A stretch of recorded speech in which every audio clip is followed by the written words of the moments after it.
help a depressed person. Remember, a depressed person, the bad things in life are because of me, and I deserve them. Okay? So what can we do to help a depressed person? Once I heard scandalous joke, the best way to help depressed person is not to be among them. You not to be a depressed person by yourself. Well, okay. Well, you could be a role model for them. I think a depressed person, this would be the overriding feature, is that they lack hope. They just don't think things are going to get better. And they're depressed because they see the future as being not so good. Okay? You're not depressed if you feel that tomorrow will be a better day. As soon as you think tomorrow will be better, your depression is pretty much over. It's when you think that tomorrow is going to be just as bad as today and just as bad as last week, that's when you have problems. So what we want to do is we want to provide a depressed person with some degree of hope. Give them hope that tomorrow could be better. Okay? Yeah. It seems that I've just made a discovery. Yes. So you did. like well, while thank we you. were speaking, and so I thought that it seems that people who have energy and healthy, they're usually optimistic, and they get really depressed. But usually people who don't have much energy, they get depressed. Maybe there is a connection because of people who don't have energy. So maybe their nervous system doesn't have energy, and they get into this mood. Well, you make a good point, Alex, and it very well could be what would come first, the energy or the depression. It could be that the depression causes it's like a vicious circle. It's a vicious circle, right? If a depressed person starts doing some exercise. Well, right. Well, that would be one way of getting out of depression, is to get your body back into shape. Depressed people, oftentimes, they eat too much, they drink too much, they don't sleep enough, or they sleep too much. And all of these things can cause a person to lose energy. And when you lose energy, you start losing passion. When you lose passion, it starts to cycle. And so what you want to do is to get a depressed person moving. Get them to take action. Get them going somewhere. Get them to change their lifestyle a little bit. And maybe in the process of doing something different or new, something comes into their life that they didn't know about. Yeah? Yeah. Maybe 6 or 10 years ago, there was a program on Russian TV about depression. And the conclusion was... It was a very depressing program, I guess. No. Program was just about different research about depression. And the conclusion was very simple. If you want to get rid of depression, you just need to put your shoes on and go for a walk at least for 24 hours. And for 24 hours? Yeah, 24 hours, but you need to keep walking all the time. And that's a good technique. Yes. Now, does the therapist get paid for these 24 hours? Actually, just taking action is a good step. Going for a walk is a very good step. But you change your physiology. What about disabled people? But you might need a lot of pairs of shoes. You might need a new pair of shoes. Yeah, I mean, I guess the philosophy would be okay. That when you're depressed, a lot of the most depressed people I work with, they can't even get out of bed. They can't even come to their appointment with me. I have to sometimes go to them. So, yeah, getting a person to take some action is very important, yeah. I'm not suggesting 24 hours walking around. That might lead to other health issues, but the idea is, yes, get out and do something. Take action. But you should also have the person keep a journal, a notebook of what they're experiencing every hour. What did I witness? What did I see? Where did I go? Make them document what they're doing so they become more responsible for that. Again, 24 hours seems a little bit much, okay? I mean, there's a lot of things that could happen to a person, but the idea is, yeah, why not just go for a walk for 2 hours, but document everything that you do. Document how your mood was before you took the walk. On a scale of 0 to 10, when you left your apartment, how did you rate your mood? Halfway through your walk, how do you rate your mood now? And at the end of your walk, how do you rate your mood? And you can put a numerical value to it. And generally speaking, you might have been a 3 when you left your apartment, a 5 when you were halfway through, and a 7 when you finished your walk. And if you can show a person that the walk actually did change your mood, the person will say, well, yeah, then I'll go for more walks. And you start seeing these changes I think in your mood. Tony Robbins studies this very interesting, because I was on his seminar in New Jersey, and his point is very easy. Emotions come from emotions. Without emotions, it's very difficult to change emotion, because emotions come from motion. Yes. Well, emotions come from our thoughts too. yes. All right, our thoughts create our emotions, and then our emotions cause behaviors. I think our emotions cause behaviors. Although what Robbins is saying is, if you don't have emotions, then do something, and that will create an emotion. Okay, so that's another way of looking at it. Sure. Yeah. I would like to ask, because how do you cope with the loss? Because I think these things you do yourself, you can do that, you can move, you can walk, you can exercise, but that's related to you and you're doing for yourself. But if you're hurt by someone else, you can't change anything. If someone leaves you or someone dies, how you can cope with the loss? Because you can't do anything about that. The person is gone, he doesn't want to see you anymore. And that's what we call grief and loss. That's one of the major causes of depression, is loss. You lose something that is important to you. And it could be somebody dies. It could be a relationship ends. It could be you lose your job. And generally speaking, if you looked at Elizabeth Kubler-Ross's model, that it starts with something called shock or denial, that you don't want to accept the loss. And then you get angry, and then you get depressed, and ultimately you accept it. But yeah, that is a normal thing to feel sad. I won't use the word depressed, because depression suggests something clinical. But most people feel sad for an extended period of time when something very important to them is gone or taken from them. You know, and it's happened to me a number of times. It's happened to me like 5 times in Ukraine, because I lost both my parents while I was living here within the last 4 years.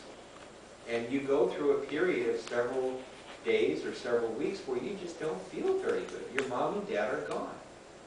And, you know, it just takes time. But earlier in the slideshow, I said we gravitate towards health. Humans are resilient. They will overcome that. And one coping strategy I had is, okay, how would my mom and dad want me to feel? They're gone. They wouldn't want me to be feeling sad and blue about their being gone. And so I thought, what can I do for them? I need to get happy. That's what they would want. So again, these are all cognitive strategies. But yeah, people go through these losses, and it's when it becomes like for 3 months or 4 months after losing something, if you're still down, then you probably need some help. You're not quite able to get through it yourself. So, but that is a normal thing. That's part of being human, is that everything that we love in this world, we're going to lose. I guarantee it. Every relationship we have will end. Okay? And that's just part of living in this world. And we have to accept that. But it's not easy. And to go through this period is okay, but it shouldn't last forever.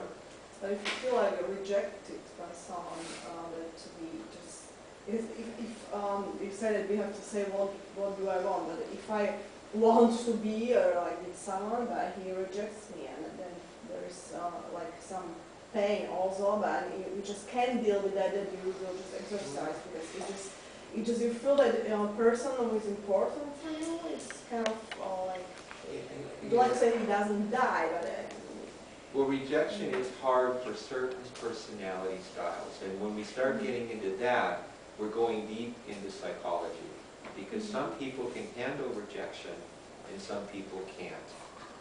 And you know, this has to do with deep personality issues. That if you were coming out of a family system where you were, you know, let's say for example, you lost a parent, or your parents got divorced and they left you. Well, rejection might be an extremely hard thing for you to face as an adult, because you already have felt rejected by your parents, okay? And when you go through a painful experience like that, the worst thing that can happen is for it to repeat itself. And so, I don't know what, well, none of us like rejection. None of us like the fact that somebody that we have strong feelings for doesn't have strong feelings for us. In fact, they don't have any feelings for us. All right, it's called unrequited love. And it happens to 75% of us, that we are fantasizing about somebody that has no desire at all to spend any moment with us. They don't care about us at all. Okay? The question is, why would some people, one person be very hurt by a person walking out of their life, and another person being able to handle it? And it has to do with deep psychology from your childhood. Okay? And this is where I would need to spend a lot of time with you guys to be able to make these points clear. And this is where it becomes very difficult. This is where psychologists earn their money. Okay? And why some psychologists spend years with certain clients. Okay? Because they're going back to family of origin issues. Okay? Yeah. But maybe this question brings us to meaning of life. For example, if your husband, meaning of your life, and you don't have any interest, you just think that you live for him or for boyfriend or girlfriend, and when you want it, you don't have anything. You shouldn't have one meaning of life. You should have like many. Well, you should. You should have different things in your life, and that is one of the things that brings people into therapy. It's broken relationships. When a relationship ends, it's like a death. Something has died inside that person. And some people are never well after death. Some people never fully recover from a lost relationship. And some will never jump back into a relationship because they're so terrified of being hurt again. They're so terrified that this new person will also reject them. And so they just pull back, and they don't want to experience that again. Love to them equals pain. So yeah, there's no guarantees in life. If we decide to jump into a relationship with somebody, it could be wonderful, it could be hurtful. Love is not always a good thing. Love, we can be happy in love, we can be miserable in love. Okay? There's no guarantees out there. It's not a fair world out there. What we have to be able to do is be strong enough to make it on our own. That's the most important thing, that all of us need to face the fact that life is a very lonely experience. We came into this place alone, we'll go out alone. Everything that happens in between, we've got to be able to manage. We've got to be able to control. It's not easy, because nobody has taught us these things. Nobody sat down with us and said, look, this is how you deal with this. This is how you deal with rejection. We have to figure it out ourselves. And we're not very good at that. Okay? Yeah? I have a question about the relationship between parents and children. When parents often say to their children that they cannot achieve some goals, or they cannot do something because they're not too clever, and they don't have enough money, and so on, so on, so on. So how can we overcome these things? Because I cannot not listen to my parents. And if I say that you are not right, but I'm listening, and I'm sometimes Get programmed. Yeah, maybe. So how can we don't pay attention to this? Or maybe deprogram also. The problem is that when we're very young, it's easy for our parents to program us exactly the way they want to. All right, as we begin to get a little bit older and we are more independent and we start thinking more, then it becomes harder for them to program us, because we're not spending as much time with them, and actually we're probably spending more time watching TV and with our friends than we are with our parents. And so we're now being programmed by something other than our parents. But at some point, we have to tell our parents that, look, I love you, but I have to go my own way. I have to do my own thing in life. And you can best support me by listening to me. I care about you. I want your happiness, but I have my own life to lead here. And I think sometimes we simply have to move on, despite what our parents want. Our parents, it's not their life, it's our life, and we have to say, look, I need to move on and do what I think is right. Okay, you guys gave me a great start in life, but it's now my life, and I'm going to do what I want. But how can I to persuade them not to say me these things? Well, Stop you know, saying you them. can't control them. We can't control other human beings. But That's why? another huge lesson in life, is we cannot control other human beings. When we try to start controlling our parents, we're as bad as they are in they controlling us, all right? You know, so we have to just say, look, I care about you, I love you, but it's my life. And we have to, at some point, say, look, I'm going off on my own. I have the same problem with my son. Do you think Kai listens to me much? He does his own thing. But that's good. I mean, it's not always what I want him to do, but at least he's doing his own thing. But I Yeah. told him, your dad is not always wrong, maybe sometimes he's right. Yeah. So maybe Yeah, but sometimes he listens. I respect him for that because he's leading his own life and he's doing what he wants to do, even though it's not always what I want. You know, the best thing that our parents can do is to love us unconditionally. To say, look, I will support you, I will always be available for you, I'll always be there for you. As a matter of fact, that may be the one way we can even change our own people in our life, is just to love them unconditionally. Always be available for them. Our love might be the only way to actually transform or change somebody. And the best way our parents can love us is by allowing us to be who we are, allowing us to be the people we're meant to be. And if they allow us to be who we are, we're going to be happy, and ultimately that should make them happy. Yeah. But our parents tell us different things, and their thoughts go into our brain, into our mind. So sometimes we have our own thoughts, our parents' thoughts, and sometimes they kind of get mixed.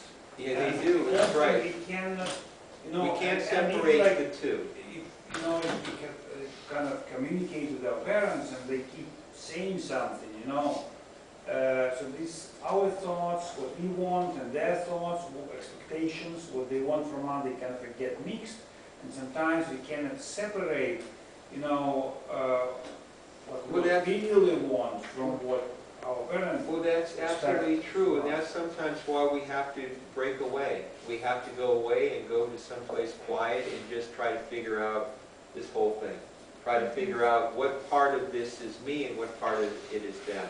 But sometimes we just have to break away a little bit. We have to go out on our own, we have to travel, we have to live on our own, and then we can figure it out. But you're right, Alex, our But parents... you can do it, or it's okay, but the point is that sometimes parents insist on us, that we behave in a certain way. And, for example, we listen to them for a number of years, and suddenly you say, no, this time I'm going to do my way. And they're going to, Charlie goes out of control, they're going to go crazy. But if they go crazy, that's because they're not very mature. They have to be responsible for their own feelings. And if we're too worried about how our parents are going to view us, we're not going to get the things in life that we want. Okay? We can't protect them forever. We simply have to go out and be the people that we're meant to be. And if our parents accept it, great. If they don't, well, it's their problem. Okay? They'll adjust. okay? We're not responsible for their feelings, okay? And if we try to appease them, we're going to be neurotic, and that's another personality style that I haven't been able to talk about is neuroses. And that's, I have a solution. okay. You cause you know, stress for your parents, Yeah, and they forget about the whole thing. You know, they focus on something else, you know, and leave you alone. leave us alone. Yeah, you can, you know, yeah. Okay, that's a good idea, good concept, Alex. Staring with something. Okay.